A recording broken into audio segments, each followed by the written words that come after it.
ప్రభువైన యేసుక్రీస్తు నామములో మీ అందరికీ వందనాలు తెలియజేస్తూ పరిశుద్ధమైన దేవుని గ్రంథంలో నుండి నిర్గమాకాండం 5వ అధ్యాయం 7వ వచనం. ఇటుకలు చేయుటకు ఇక మీదట ఈ జనులకు గడ్డి ఇయ్యకూడదు, వారే వెళ్ళి తమ గడ్డిని కూర్చుకునవలెను.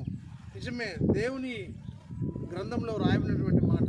ఇశ్రాయేలు ప్రజలు ఐగుప్తు బానిసత్వంలో ఉన్నప్పుడు ఫరో రాజు వారిని కఠినమైనటువంటి పనులు చేయిస్తూ, కట్టెలు కొట్టిస్తూ ఇక్కడ కనబడుతూ ఉన్నాయి, ఇటుకలు చేయిస్తూ ఇక్కడ ఇటుక పట్టి మనం చూస్తూ ఉన్నాం. ఈ విధంగా వారిని కఠోరమైన శ్రమకు గురి చేసి ఉన్నాడు. ఆ శ్రమలో, ఆ బాధలో దేవుణ్ణి వారు జ్ఞాపకం చేసుకున్నారు.